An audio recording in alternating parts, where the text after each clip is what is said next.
ছত্তিশগড়ে এবার ৩ দফায় রয়েছে লোকসভা নির্বাচন। প্রথম দফার নির্বাচন ১৯ তারিখ, দ্বিতীয় দফার ২৬ তারিখ এবং তৃতীয় দফার নির্বাচন রয়েছে ৭ তারিখ।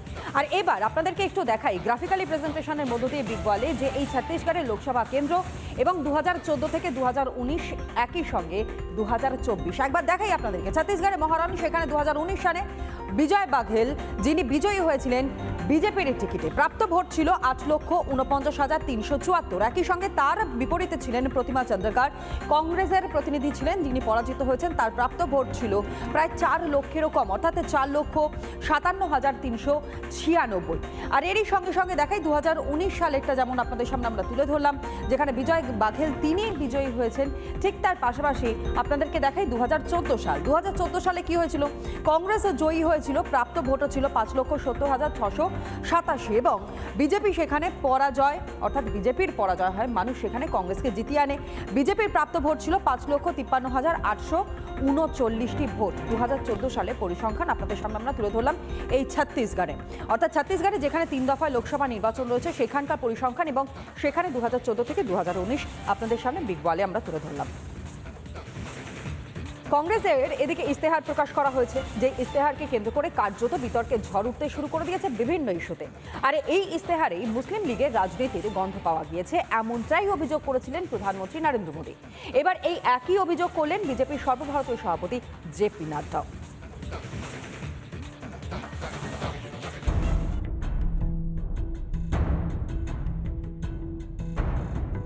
দোরগোড়ায় লোকসভা ভোট, প্রচারে ঝাঁপিয়েছে সরকার বিরোধী সকলে।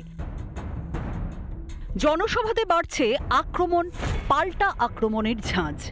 এনডিএ ৪০০ পারে স্লোগান তুলেছে। একই সঙ্গে বিজেপির অভিযোগ, তোষণে কংগ্রেস মুসলিম লীগের সমান।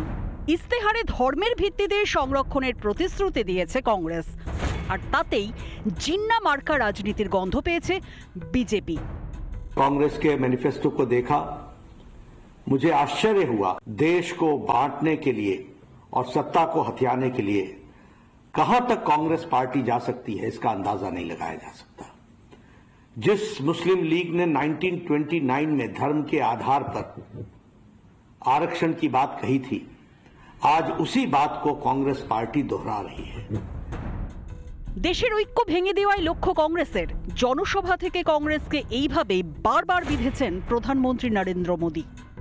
কংগ্রেস তাদের নির্বাচনী ইস্তেহারে ধর্মের ভিত্তিতে ৫০% সংরক্ষণের কথা বলেছে। এমন প্রতিশ্রুতি সরাসরি সাম্প্রদায়িক রাজনীতি বলে অভিযোগ বিজেপির। ধর্মের নামে এভাবেই দেশ ভেঙেছিল জিন্নার মুসলিম লীগ। স্বাধীনতার ৭৫ বছরে কি দেশভাগের রাজনীতির ৭৫ বছর পালন করতে চায় কংগ্রেস? রিপাবলিক বাংলা।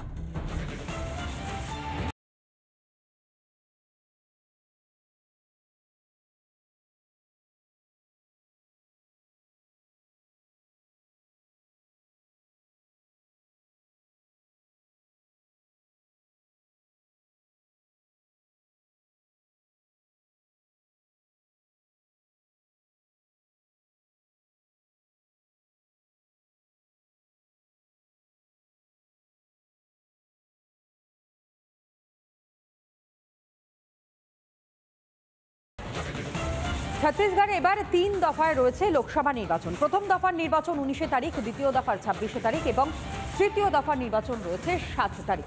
আর এবার আপনাদেরকে একটু দেখাই গ্রাফিক্যালি প্রেজেন্টেশনের মধ্য দিয়ে বিগ বলে যে এই ছত্তিশগড়ের লোকসভা কেন্দ্র এবং ২০১৪ থেকে ২০১৯ একই সঙ্গে ২০২৪। একবার দেখাই আপনাদেরকে ছত্তিশগড়ে মহারানী, সেখানে ২০১৯ সালে বিজয় বাঘেল যিনি বিজয়ী হয়েছিলেন বিজেপির টিকিটে, প্রাপ্ত ভোট ছিল ৮,৪৯,৩৭৪। একই সঙ্গে তার বিপরীতে ছিলেন প্রতিমা চন্দ্রকার, কংগ্রেসের প্রতিনিধি ছিলেন, যিনি পরাজিত হয়েছেন। তার প্রাপ্ত ভোট ছিল প্রায় ৪ লক্ষেরও কম, অর্থাৎ ৪,৫৭,৩৯৬।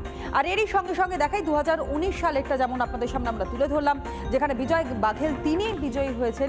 ঠিক তার পাশাপাশি আপনাদেরকে দেখাই ২০১৪ সাল। ২০১৪ সালে কি হয়েছিল? কংগ্রেস জয়ী হয়েছিল, প্রাপ্ত ভোটও ছিল ৫,৭০,৬৮ 87 এবং বিজেপি সেখানে পরাজয়, অর্থাৎ বিজেপির পরাজয় হয়, মানুষ সেখানে কংগ্রেসকে জিতিয়ে আনে। বিজেপির প্রাপ্ত ভোট ছিল 5,53,839টি ভোট। 2014 সালে পরিসংখ্যান আপনাদের সামনে আমরা তুলে ধরলাম এই ছত্তিশগড়ে, অর্থাৎ ছত্তিশগড়ে যেখানে 3 দফায় লোকসভা নির্বাচন রয়েছে সেখানকার পরিসংখ্যান, এবং সেখানে 2014 থেকে 2019 আপনাদের সামনে বিগ ওয়ালে আমরা তুলে ধরলাম। কংগ্রেসের এদিকে ইস্তেহার প্রকাশ করা হয়েছে, যে ইস্তেহারকে কেন্দ্র করে কার্যত বিতর্কের ঝড় উঠতে শুরু করে দিয়েছে বিভিন্ন ইস্যুতে। আর এই ইস্তেহারেই মুসলিম লীগের রাজনীতির গন্ধ পাওয়া গিয়েছে, এমনটাই অভিযোগ করেছিলেন প্রধানমন্ত্রী নরেন্দ্র মোদী। এবার এই একই অভিযোগ করলেন বিজেপির সর্বভারতীয় সভাপতি জেপি নাড্ডা।